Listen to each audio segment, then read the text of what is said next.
Hero Man and Rally Ghost, Blue Guy, Right. who were real comics fans, and then everybody else were just actors in their mid-20s that had been hired to play the roles that then ended up being sort of cast on the real show, sort of chosen from the auditions. When we finished the sizzle tape, everybody loved it. I had done some art for it, turning them into comic panels. It was a fun little show. But the higher-ups said, well, it's full of pretty sort of real-world people, and we wanted real comics fans. And we misunderstood what they wanted for the show. So the stuff that you guys did for our first season was much more what MTV, and then Sci-Fi ended up wanting. So wow. you would have made it. Well, it's funny, though, because, you know, the studio that we had to go to is called Sunset Gower Studios. And we had to go in sometimes to the studio after the show was done, whether the sound was bad or something like that. And I find this binder, and it says, MTV, no. What is that? It's in with all the Who Wants to Be a Superhero stuff. So I open it up, and the third application in there is mine. It's got a picture of me in my Polaroid in my Night Beam costume, and my original application, and then the notes. And this is what the notes said. They said, great costume, really loves comics, talks too much, too old. But now I look at that, and I wish I still had that. Maybe I'll get it from Scott or something. Because I see, the thing is the producers knew nothing about this. The producers that did it for the MTV were totally different from the new ones. And in fact, because I was in a mask and they made this sizzle tape, and there's a little tiny clip of me on the sizzle tape, but since I'm in a mask, no one knew it was me. We sat in the edit session, and I kept looking at it because the people that I worked with on the first season didn't work on it. I'm the only person that worked on the show in all of its incarnations, and I was talking to David, our lead editor, going, I know that guy. That guy was... That's feedback. So on this sizzle tape, it makes you feel like, you know what? Some things are meant to be. And I really believe that. I believe everything happens for a reason. And thank goodness I wasn't chosen in 2004. Because those people that were chosen, which I thought were the lucky ones, were the people that made this sizzle tape, which was to sell the show. Yeah, nobody saw it but MTV. And no one saw it but MTV, and now all those people, they went through the same challenges pretty much they threw at us, which means none of those people could qualify for the real show. So sometimes when you think you've been given a raw deal or haven't made it when you really tried and you really did your best, sometimes it works out for the best. And I really feel like that's what happened in my case. So it gives me a lot of hope, and it's just so surreal to even be up here. So. But, well, just to finish what I was talking about, so basically what happened is we put this sizzle tape together. The show had gone from network to network to network. I'm not even sure how it ended up at Sci-Fi. It languished for a couple of years. But once they got the go-ahead to do the first season, it was very last minute. So I think the casting session for you guys was kind of truncated, wasn't it? Was it fairly short? Well, casting for our show a couple different things happened. They had people send in videotapes. They had some people that they met before. They kind of put out a little casting call type of thing, and then people came in, and lo and behold, a bunch of actors came in. And then there was the videotape submission, and I went in through the videotape submission, sent that in, and never heard anything. So when the open casting call came, I said, well, they've got my videotape, but you know what? I want to go. I've got to give this 100%. There can be no excuse that if I don't get on, I don't look back and go, yeah, well, you know what? I didn't go to the open casting call. If I'd done that, maybe I would have had the shot. I just took out every single variable that I had control over. And that's the only way that happened for me. But yeah, it was a short, it was only one open casting call, and it was all in LA. But now they've got a bunch, around the nation. In fact, next weekend at Arizona Mills, here in Phoenix, they'll be doing an open casting call for Who Wants to Be a Superhero. So if you guys are interested, you guys try it out. Yeah. Do you want to tell the story about how you told your wife when you learned that you were going to be on the show? I never got to tell her. She didn't. No. She knew I was an alternate. Okay.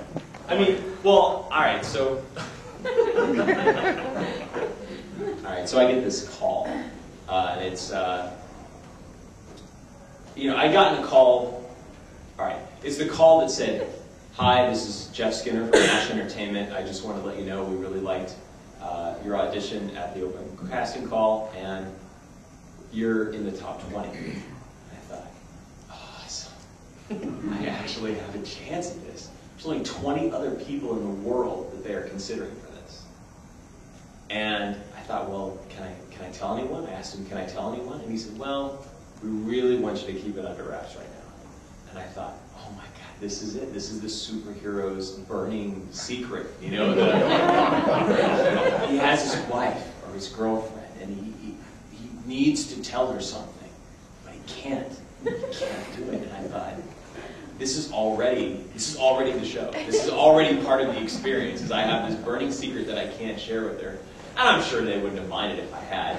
And she was very angry with me that I didn't right away. But so I kept it for 2 days. And I just thought, I wonder how long I can keep this. Now, you know, I'm a potential superhero. How long can I keep this from my wife, the person I'm closest to in the whole world?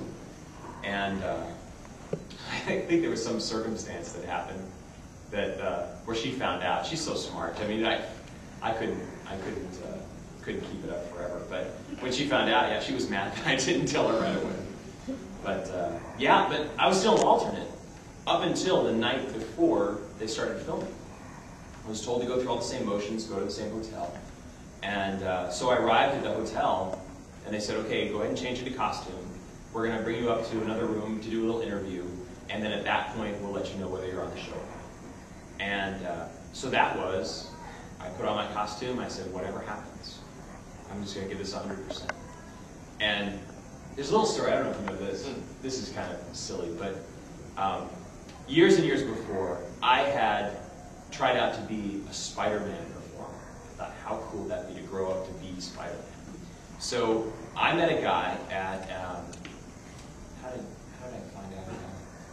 I think that's what I did. I found out on the internet, and I emailed a guy named Mark Grayson at Marvel and said, look, I'm really interested in being a Spider-Man.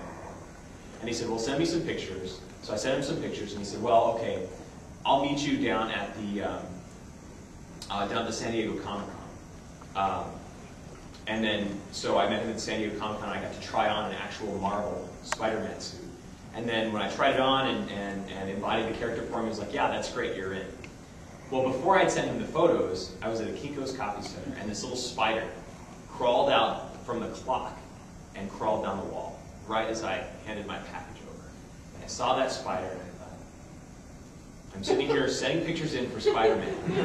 And I see a little spider just appear out of nowhere from behind this clock and crawl down the wall. And it looked like I was the only one who saw it. You didn't bite? No. And I felt immediately like, I think that was a sign of good luck. And then suddenly, later on, I actually was able to become Spider-Man. Well, this is no joke. I was in my hotel room getting ready to go up for that interview.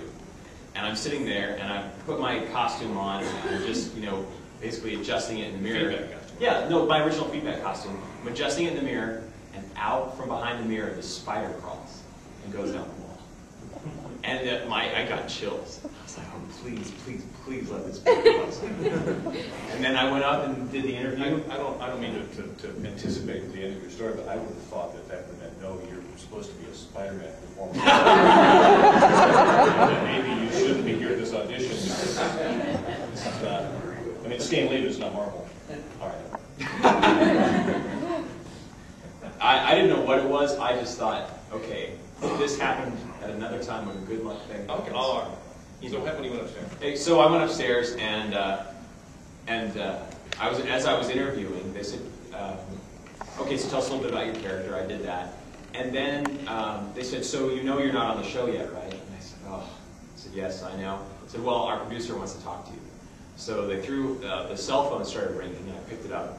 And it was Scott Satin, the executive producer of the show. And he said, look, you are this close. I didn't know that. He said he was on the phone. So I imagine he said, this is close.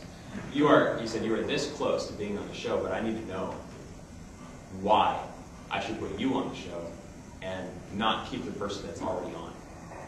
That's right. They had to take someone off of the show in order for me to go on. And I just let it all out. I just told them everything that probably each of you know that I let out through the show the whole time. And he said, okay, you're in. So that night, there was a hero who was supposed to be in my place that did not go on the show.